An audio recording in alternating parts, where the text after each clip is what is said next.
How's it going, everyone, and welcome back to another video. So for today's video, what we're going to be doing, we're going to be showing you guys the 3 most seamless basic transitions that you can use to kind of elevate your film game.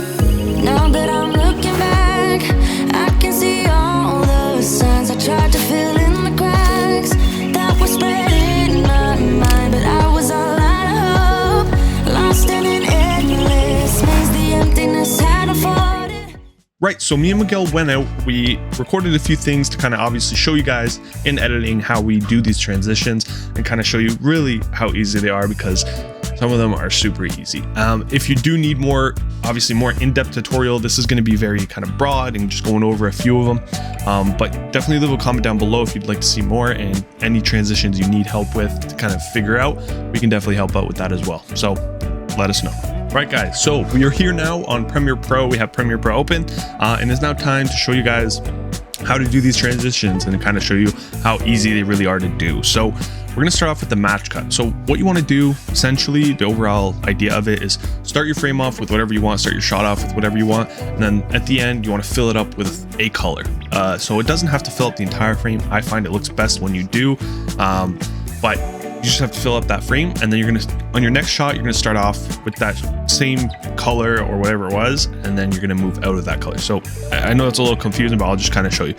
So we have this shot here, Miguel throwing the rock. It's very simple. And then we obviously go into his jacket there to kind of make it all black.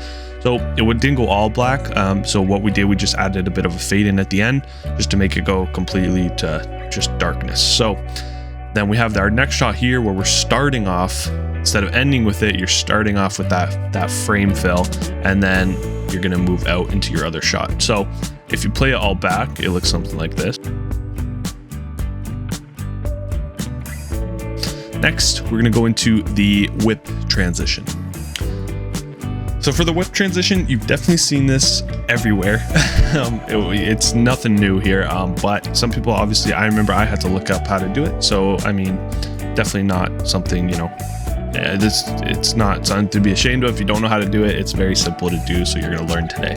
So what we have here, we have a shot of Miguel. He's looking at the map, you know, trying to find out where he's going. And then all we're going to do is just in camera, you're going to whip the camera wherever it is. I would have much rather recorded this, you know, in person, but obviously the wind was really bad that day. So, I mean, we couldn't really do much about it, but whatever. So you're just going to whip after you record what you want to record, you whip in either any direction, up, down, left, right, whatever it is. And then you're going to start off your next clip with that same whip, showing obviously your subject. So here we have the Miguel looking at the map, we whip up. So whip up, and then we're going to start our next clip. We're going to start whipping up and then go to whatever we're doing. So you want to have it obviously go in the same direction. You don't want to whip up and then your next shot to be a whip left. That doesn't work, because you can see the grain. You'll be able to see, or sorry, not the grain, you'll be able to see the blur in a different direction. So another good tip is when you're shooting, you want to shoot maybe 24 frames per second, because that's going to give you the most natural motion blur, which is what you want. So if we look here and we play it,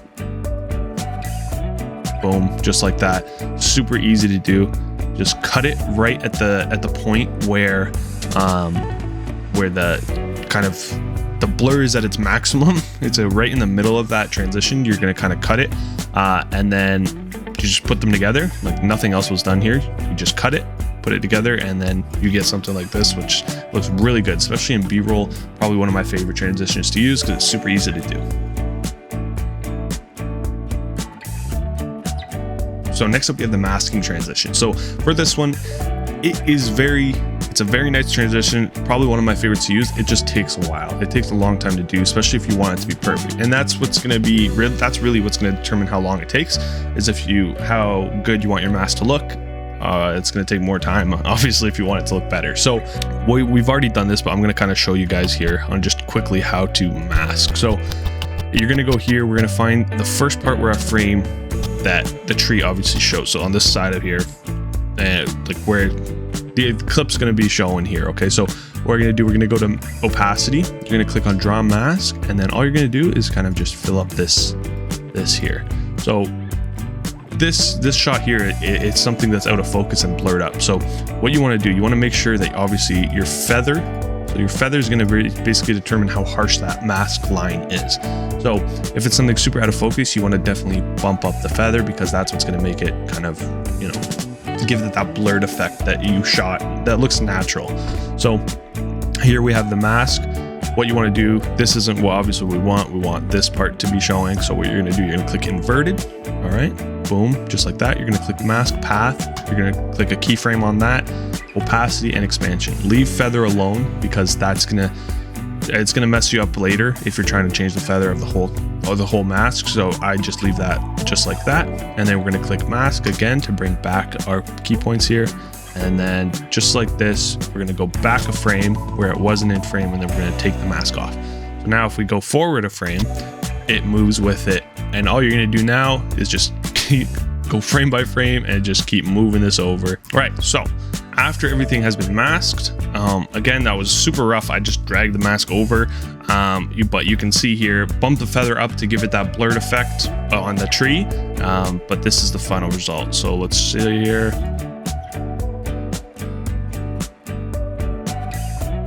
Boom, just like that. So as you can tell, our other clip, we had it moving in the same direction, and it makes it look super seamless. Like this took me 2 minutes to do, and it's almost perfect.